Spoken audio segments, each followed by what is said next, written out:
My divorce and the events surrounding it happened around 16 years ago now, but the movie still plays in my mind periodically. As with most naive men, I, Ben, thought everything was great with the relationship I had with my wife, Claire, and our two beautiful children. We were in our 8th year of marriage at the time, and our kids were 5, Ben Jr., and 4, Cindy, and my wife was approaching her 7th month of pregnancy carrying our daughter. I love our kids and was over the moon with excitement of having another little rugrat to chase around the house. Earlier that year, my wife had abruptly quit her job as a marketing director to fully dedicate herself to being a wife and mother. Up to that point, there were no issues with her work-life balance, and she was a great wife and mom, so the sudden change came as a surprise. More about this later. I am a trained biologist and work in a lab for a life sciences company. I earn good money and love what I do. To me, we had the best marriage and family, and I could not have been happier. Then one day after work, I was opening and discarding several days' worth of mail at the house. There was a letter from a legal firm addressed to my wife. At first, I thought it was just another piece of junk mail that we get a lot of at the house. I was going to put it in a pile to shred, but decided to open it. In the envelope was a letter from an attorney representing the wife of a former coworker. She had filed for divorce, and according to the letter, she, the plaintiff, named my wife in the divorce, and was also planning to bring a potential alienation of affection lawsuit against my wife. I had never heard the term before, so I had to go online and look it up. I don't have to explain to you how I felt after reading the letter. My whole storybook marriage and life had been shattered into a million pieces. Now the cause of my wife quitting her job so abruptly earlier that year made logical sense. My wife was out shopping with our kids, and when they came home, I acted normal. We fixed dinner and had a normal evening. We required our kids to be in bed by 10:30 p.m. back then. My wife and I then would normally stay up until 11:30 or so on weekdays. After my kids went to sleep that night, my wife and I were sitting next to each other on the sofa, and I took her hand and said to come here with me. We walked into our office, which is just off the family room, and I closed the door, opened the drawer, and took out the letter and handed it to her. She proceeded to read the letter and immediately started crying, dropped the letter, and hugged me around the waist, burying her head deep into my chest. She was holding on for dear life and sobbing, saying how sorry she was. She was getting very loud, and I didn't want our kids to be disturbed, so I calmly told her to keep it down for that reason. I asked her to explain, but she wouldn't let go or stop crying, and I couldn't gently pry her away, so I just let her cry and hold on to me for what seemed like an hour, but was actually closer to about 15 minutes. I then asked her if she could release me as I couldn't breathe, and she eventually let go and backed away. She then just started talking, saying, "Ben, you've got to forgive me. It was a one-time mistake that I will never make again. I'm so sorry for what I've done to you and our kids, and will spend the rest of my life making it up to you." I then asked her to explain what happened. She said on her final business trip for the company, she and the coworker were stranded in Boston overnight due to a snowstorm, which was true. Many businesses there were shut down due to the storm, and the hotel where they were staying was nearly empty. They walked over to a bar that remained open and got dinner and had several drinks and talking about the successful presentation they had just given and about their families. When they got back to the hotel, she invited him over to her room as she wanted to give him a physical copy of the presentation to read through as he didn't have one. She said she entered the room and he stood at the doorway holding open the door. She walked over and gave him the presentation. Then she said, out of the blue, he grabbed her and kissed her.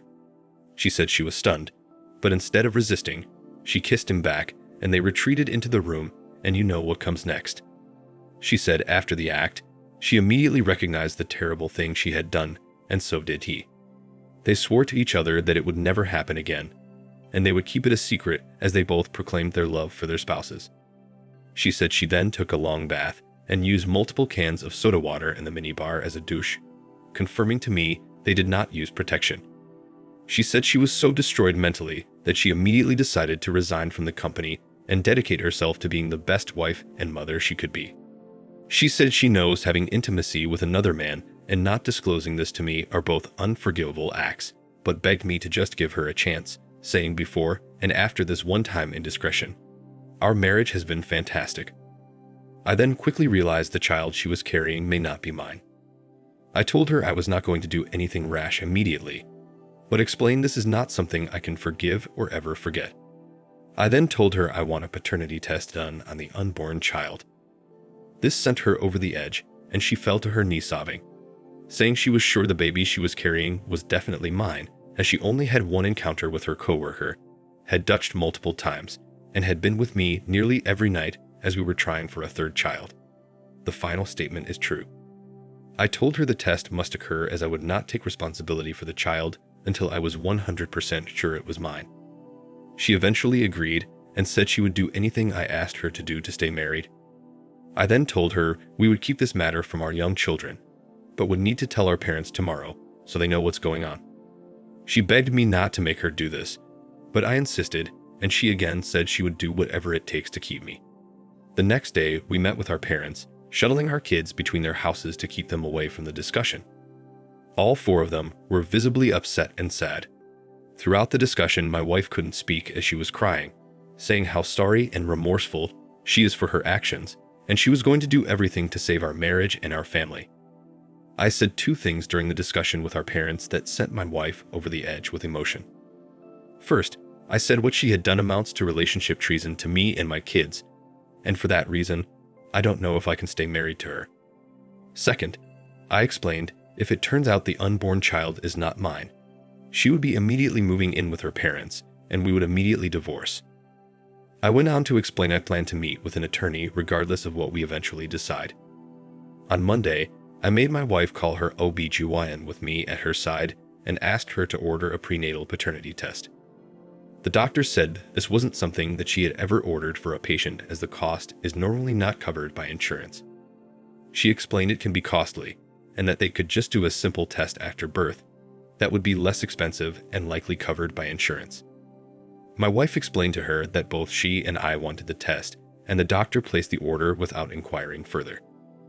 The earliest we could get in was on Friday. That week, my wife was a mental mess, and to be honest, so was I. We were still sleeping in the same bed, no intimacy though, but I did hold her to sleep every night, and she was attached to me from the time I came home until we went to bed. She was so over the top. My kids kept asking us why mommy was hugging me all the time. On Wednesday, my wife had a call with the law firm representing her co-worker's wife in their divorce. The attorney requested that she come in voluntarily to have a discussion with them about the affair and that this would be considered favorably by the plaintiff. My wife explained it was just the one time and didn't want to meet with them. When she ended the call, she asked me what she should do, and I told her this was not my problem and to consult an attorney. She asked if she could use the attorney I met with and selected yesterday, and I told her she couldn't because the firm was representing me. She then asked if I would accompany her to meetings with potential attorneys and to a meeting with the plaintiff's attorneys, and I told her I definitely would not. She cried and retreated to the bedroom. The following Thursday, we got the results of the prenatal paternity test back. A notice was sent electronically to my inbox with a link to their site where I had already set up an account in preparation. My wife and I nervously sat down in front of the computer as I opened it. We were both nervous wrecks, and she was crying and tears also spilled down my cheeks. We opened the link, and it took a minute or so to read down to where the results were, and the child she was carrying was not mine. My wife turned and threw herself on the bed crying, and I ran down the steps, grabbed my keys and phone, and just took off in my car. Our kids were at her parents' as we were expecting the results of the test and didn't want them to be witness to our potential responses. About 15 minutes later, my wife called crying and asked where I was, and I told her I just needed to be alone and would return in a few hours. She asked if I could come back now as she is really losing it and having a breakdown, and I told her no. Just relax and we'll talk when I get back. I then called both of our parents and let them know the terrible news. I broke down on both calls telling them about this. They were very sad and asked next what I was going to do. I told them that, like I explained before, I'm going to ask Claire to move back home to her parents temporarily, as I don't want our children impacted by this drama. I will then take steps to expedite the divorce process and will also have my attorney file a legal challenge to the assumed paternity based on the paternity marriage laws in my state. My attorney had previously suggested this as a possible action, so that I do not get defaulted on the birth certificate. I told them with this terrible news, the cheating and the lying, there was no way I could ever remain in a relationship with her. I then told them not to call Claire or discuss this with her if she happens to call them until I had a chance to talk to her that evening. They agreed. My next call was to my attorney, where I gave the green light to move forward with the divorce and the challenge of paternity. I went home, and it was now 9:30 p.m., a full 6 hours after we learned of the results.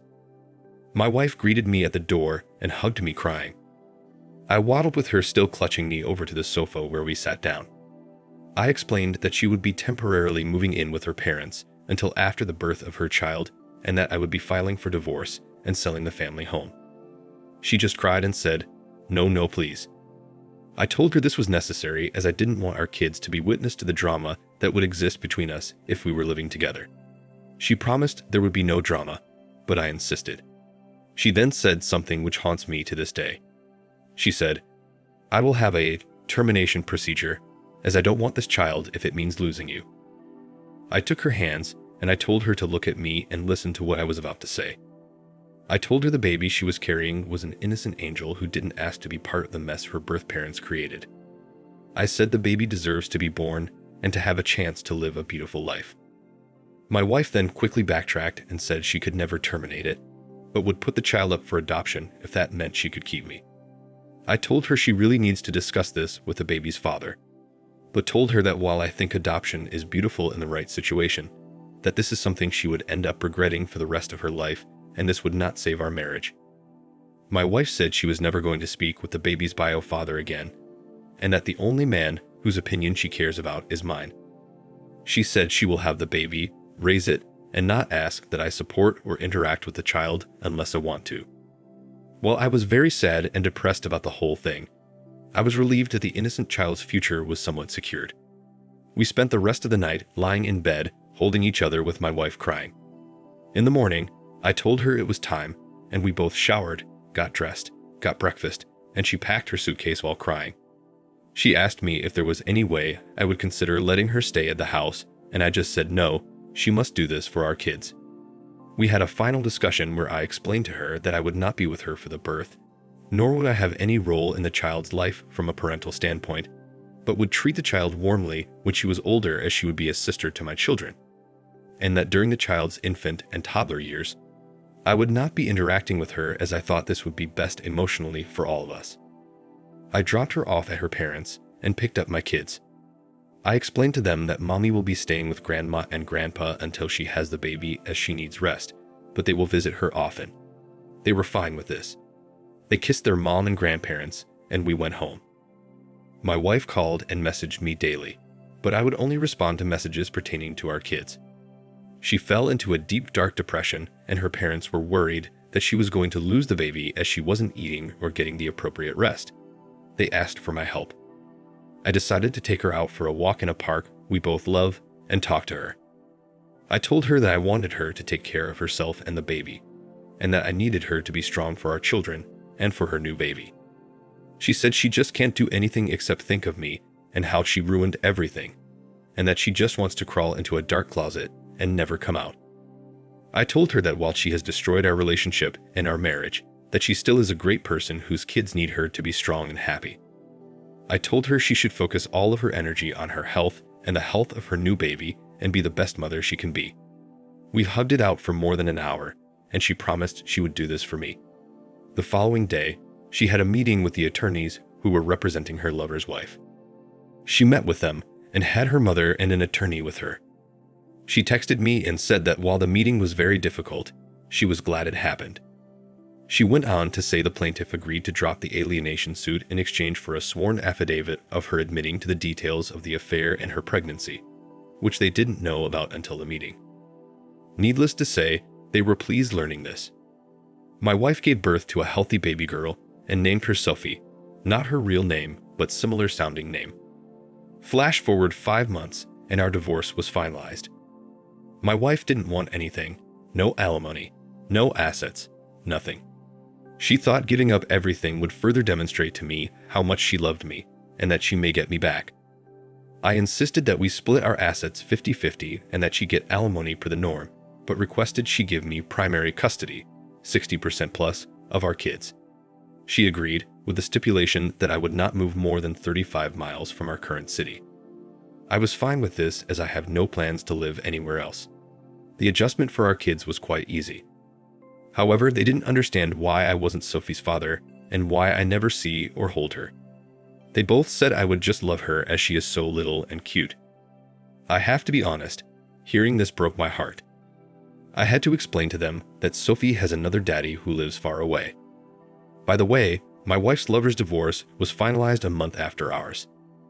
He has since moved to Dallas for a job, and his wife and 9-year-old daughter moved back to Seattle where she is from. She took him to the cleaners financially. Also, he never once reached out to my ex-wife to inquire about his child, though he is fully aware she exists. Fast forward about 3.5 years, and the sting of my divorce and betrayal was mostly behind me. My kids were doing great and have adjusted well. My ex-wife, on the other hand, has struggled terribly. Initially, she was not bonding with Sophie, and her parents had to step in and help raise the child during the first year of her life. During this time, she also started withdrawing from our kids and fell back into the dark depths of her mind as a result of the destruction of our marriage. Going to therapy 3 times a week for 2 years and taking several medications helped her rebound. And after 2 years, she was back to near normal and was back to being a great mom to her 3 kids. Throughout this time, she and I only communicated through email about our kids, but she would send me emails 2 to 3 times per week, saying how much she loved me, how sorry she was, and that she would do anything to have me back. She has offered me a friend with benefits relationship many times, offering me anything I wanted to get back into an intimate relationship with her. I'd never responded to any of the messages and never discussed the contents. In one of the few brief face-to-face conversations we had during this period, I did, however, let her know that I did receive all of her messages and have read every one of them.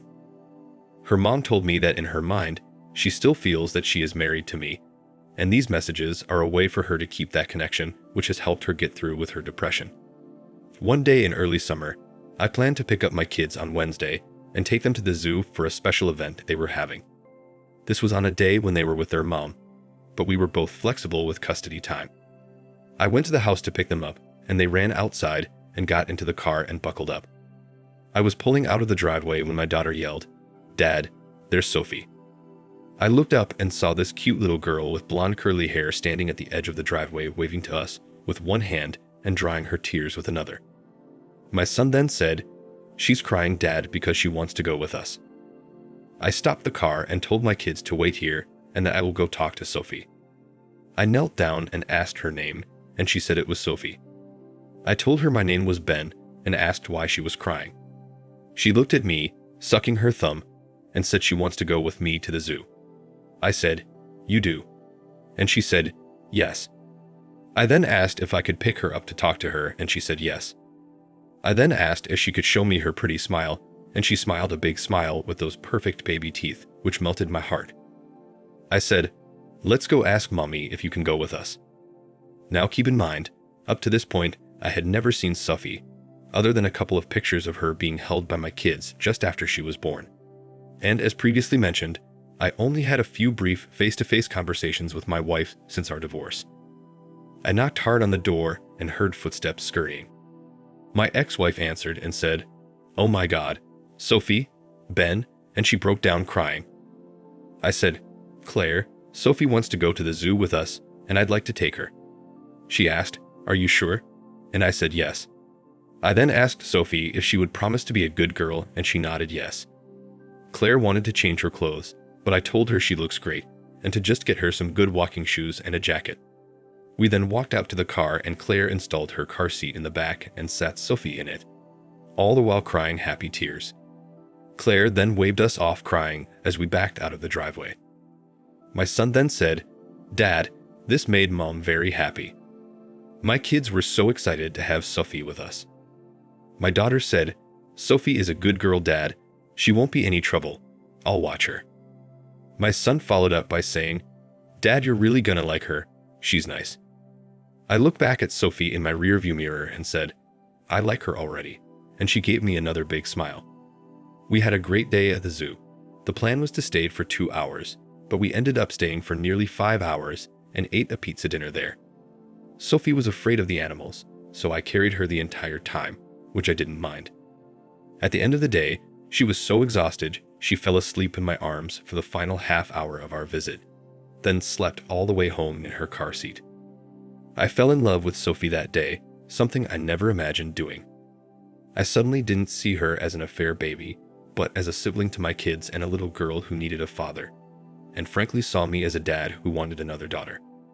The next day, I sent an email to my ex-wife, stating I'd like for Sophie to be able to spend time with our kids while they were with me, and wanted to see if she would be open to entering into a legal agreement which would enable this without any obligation to me from a paternity standpoint. Claire was thrilled and said we didn't need a legal agreement and that I could take Sophie whenever I wanted. Even though she said this, I still had my attorney draw up an agreement and Claire quickly signed it. Now, Ben Jr., Cindy, and Sophie were spending Friday through Monday with me and Tuesday through Thursday with Claire. Sophie grew very attached to me, and I quickly grew very attached to her. She would always make a point to sit by me when we would watch TV or eat at the table. Ben Jr. started calling her my shadow, as she was always following me and would often choose to stay back with me while her sister and brother went out to play. Then about a year later, on a Tuesday afternoon, something occurred that was so emotional for me, I knew I had to adopt her. She was now in preschool and had painted a picture for me to hang on my wall. She was so excited about giving it to me that she had her grandpa call me from his phone to talk to me. She told me about the picture, and I told her I can't wait to see it on Friday when I pick her up. About a half hour later, I heard a light knock on my front screen door while I was working in my home office. I got up and walked out to the door, and there was Sophie at my door, holding up the picture. I went to the door and let her in and looked around and asked, "Who brought you here, Sophie?" She said, "I runned over here to give you this picture. I know how to cross the street now. Grandma and Grandpa showed me." She knew the route to my house and just decided to run or walk the nearly 3/4 of a mile crossing a busy 6-lane boulevard just to give me the picture. I immediately teared up and gave her a big hug. I then called my ex-father-in-law and told him not to panic, but Sophie was at my house. He was horrified hearing this, as she was in her room playing while he and my ex-mother-in-law were just out back planting a shrub and doing some mulching. My ex-wife was out grocery shopping at the time, so Sophie apparently just snuck away just to bring me that picture. I told my ex-father-in-law I would keep her here with me for a while and bring her back later. I then took Sophie out to a frame shop and had the picture mounted and framed. She was so excited when I told her that when I get the picture back, I'll be hanging it on my dining room wall. Next, we stopped for some dinner at a favorite restaurant of hers that specializes in chicken fingers. During the dinner, I gently explained to her to not run away again, and to always let Mommy and her grandparents know where she is at all times when they are watching her, and to let me know if she wants to come and visit me. She said, "Okay, I will." I said, "Do you promise?" And she said, "Yes." That evening when I brought her back, I came into the house and told Claire I wanted to speak with her about an idea I have. I then asked Claire to come with me and took a car ride with her to our favorite park bench. And there I told her I would like to explore adopting Sophie. She was of course overjoyed hearing this and hugged me, showing me her approval. We've hugged it out again for a good hour on the bench, and she said, "You don't know how I've hoped and prayed you would be her father." The next day, I met with my attorney who started the process. We didn't need to engage the bio father, as in our state. A child is considered to be abandoned if a parent has not been part of the child's life for a period of time. I believe it's 12 months.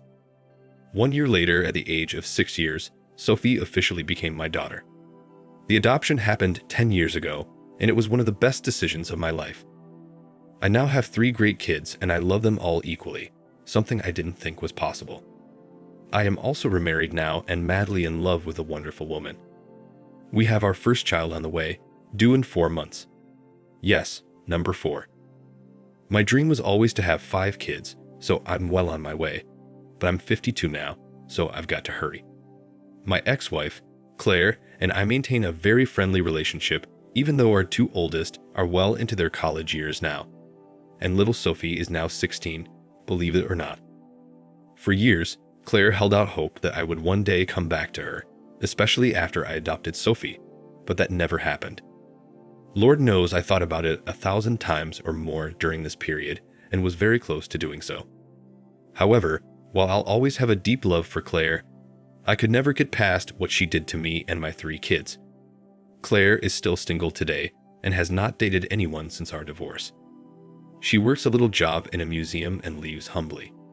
She tells everyone that she has no interest in ever remarrying, as she once had the best husband and anyone else would never be able to measure up.